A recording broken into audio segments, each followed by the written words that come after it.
లేని ఒక గొప్ప మేధావి. సో అయితే ఈ మధ్య నేను ఆయన మళ్ళీ కలిసినప్పుడు ఆయన చెప్పాడు, సార్ గురుగారు పవన్ కళ్యాణ్ గురించి మీరు ఏమనుకుంటున్నారంటే, పవన్ కళ్యాణ్ మీద ఒక మంచి ఇంప్రెషన్ ఉంది ప్రజల్లో, ఇతను అవినీతి చేయడు అనే ఒక పాయింట్ మటుకు డంకా బజాయించి మరీ ప్రజలు చెప్తున్నారు. ఒక నమ్మకం ఏర్పడింది, ఇతను అవినీతి చేసేవాడు కాదు, ఇతను ఏదైనా ఉంటే ఏదైనా డబ్బులు కావాలంటే సినిమాల్లో యాక్ట్ చేసుకొని ఒక 10 కోట్లు 20 కోట్లు సంపాదించుకుంటాడు, పార్టీకి పడతాడు, కానీ ఇతను అవినీతి చేయడు అనే ఒక నమ్మకం ఉంది. Okay, at the same time development అంటావా, 2000 పుస్తకాలు 3000 పుస్తకాలు చదువుతాను నేను అని అంటున్నాడు. కాబట్టి డెవలప్మెంట్ గురించి ఒక రకమైన అండర్స్టాండింగ్కి వచ్చి తనకు కావాల్సిన పనులు చేయించుకోవటంలో అధికారులతో వినయంగా విపులంగా మాట్లాడి, ఓకే, అతను ఏవో కార్యక్రమాలు చేస్తున్నాడు, తనకిచ్చిన పోర్ట్ఫోలియో వరకు చేస్తున్నాడు. స్టేట్ మొత్తానికి ముఖ్యమంత్రిగా ఉన్నామా లేకపోతే అది అదా ఇదా అనకుండా తన పరిధిలో ఎంత చేయాలో అంత చేస్తున్నాడు. చంద్రబాబు నాయుడు కను సదనంలోనే అతన్ని మెప్పిస్తూ మళ్ళీ మెప్పించకుండా అట్లా బ్యాలెన్స్ చేసుకుంటూ వెళ్తున్నాడు. ఓకే, అంటే విరిగేదాకా లాగకుండా చాలా జాగ్రత్తగా చేసుకుంటూ వెళ్తున్నాడు. తన పరిధిలో తాను ప్రజాసేవ మంచి తన పోర్ట్ఫోలియో వరకు మంచిగా చూసుకుంటున్నాడు. అది అతని అధికారం తీరు బాగుంది. అయితే పవన్ కళ్యాణ్ మీద ఇప్పుడు స్టేట్ మొత్తం వెళ్తాడా అంటే, గ్రాస్ రూట్ లెవెల్లో పవన్ కళ్యాణ్ పార్టీని నిర్మించాలి. ఎప్పుడు కదా పార్టీ ఇప్పుడు పోలరైజేషన్ ఉంటుంది. పోలరైజేషన్ అంటే ఐదర్ చంద్రబాబు నాయుడు లేకపోతే ఇంకోడు. ఇవాళ పవన్ కళ్యాణ్ని చంద్రబాబు నాయుడుగా చూస్తున్నారు. ఓకే, సో చంద్రబాబు నాయుడు ఓడించాలి అనుకుంటే జనాలు పవన్ కళ్యాణ్ కూడా ఓడిస్తారు. ఓకే, లేదు చంద్రబాబు నాయుడు నుంచి పవన్ కళ్యాణ్ సపరేట్ వచ్చాడు అంటే కనుక పవన్ కళ్యాణ్కి ఆప్షన్ ఉంటుంది.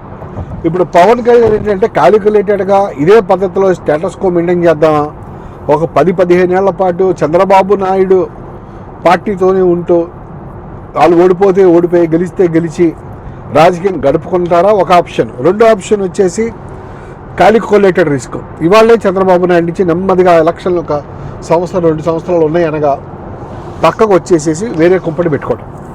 దానికోసం ఏం చేయాలో ముందర నుంచే ఆయన పార్టీని ఎక్కడైతే తెలుగుదేశం స్ట్రాంగ్గా ఉందో, ఎక్కడైతే YS Jagan and Telugu Desam party ఆఫీసులు ఆల్రెడీ స్ట్రాంగ్గా ఉండి అక్కడ పోయి పెట్టాలి. ఇప్పుడు అలయన్స్లో అది పాసిబుల్ ఉందా, పార్టీని విస్తృతం చేయకుండా మనకు అవకాశాలు ఉంటాయా? ఓకే, రెండో ప్రశ్న వచ్చేది ఏంటంటే, ఇతను చంద్రబాబు నాయుడు గారు ఎలాగో వృద్ధాప్యం వస్తున్నది.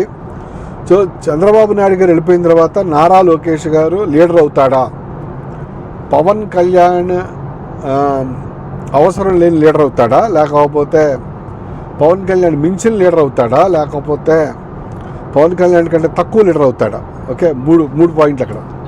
పవన్ కళ్యాణ్ అవసరం ఉంటుందా నారా లోకేష్కి, లేకపోతే పవన్ కళ్యాణ్ కంటే కూడా పెద్దవాడు అవుతాడా, లేకపోతే పవన్ కళ్యాణ్ కంటే తక్కువవాడు అవుతాడా? ఈ 3 ఆప్షన్లు ఉంటాయి కదా. సో ఈ 3 ఆప్షన్లో నాకు కనపడుతుంది నారా లోకేష్ ఎంత చేసినా కూడా పవన్ కళ్యాణ్ అవసరం ఉండే లీడరే అవుతాడు. పవన్ కళ్యాణ్ కంటే తక్కువ అయ్యే ఛాన్స్ ఉంది తప్ప పవన్ కళ్యాణ్ కంటే ఎక్కువ అయ్యే ఛాన్స్ మటుకు లేదు.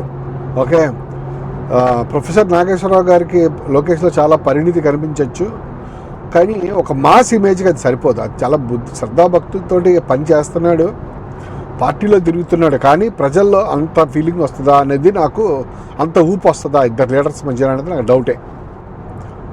సో అది రాజకీయ పరిస్థితి. అయితే ఇప్పుడు ఎటు కాకుండా చెప్పాను కదా. ఇంతకు అసలు విషయం ఏంటంటే, పవన్ కళ్యాణ్ ఫ్యూచరు ఇంకా ఏదో ఒక పార్టీతోటి ఉండేలాగానే ఉంది, కానీ ఒక 5-10 సంవత్సరాలు ఆయన రెబల్గా ఏమైనా చేస్తే తప్ప సిచ్యువేషన్ మారదు. ఇంకా జగన్ అంటారా, జగన్లో ఉన్న మైనస్ పాయింట్లు జగన్కి ఉన్నాయి, కానీ జగన్ పవన్ కళ్యాణ్కి ఆల్టర్నేట్ ఏమంటారు, ఓన్లీ బికాజ్ చంద్రబాబు నాయుడుకి ఒక ఆల్టర్నేట్ ఉండాలి కాబట్టి ఉన్నాడేమో అనిపిస్తుంది నాకు. అదర్వైజ్ జగన్లో ఉన్న మైనస్ పాయింట్లు అన్నిటికీ పక్కన పెట్టేసేవారు. సో ఇంకొక స్ట్రాంగ్ అపోజిషన్ చంద్రబాబు నాయుడుకి ఉంటే వాడికి అవకాశం ఉంటుంది జగన్ మీద. సో ఒకప్పుడు వీళ్ళందరూ కలిసి వైఎస్ జగన్ యొక్క వ్యతిరేక ఓటుని వాళ్ళు కన్సాలిడేట్ చేసుకొని వాళ్ళు అధికారంలోకి వచ్చారు. ఇప్పుడు ఫ్యూచర్లో చంద్రబాబు నాయుడు అధికారంలో ఉన్నాడు కాబట్టి చంద్రబాబు నాయుడు యొక్క వ్యతిరేక ఓటునే ఎవరైనా లాభం పడాలి. అది పరిస్థితి.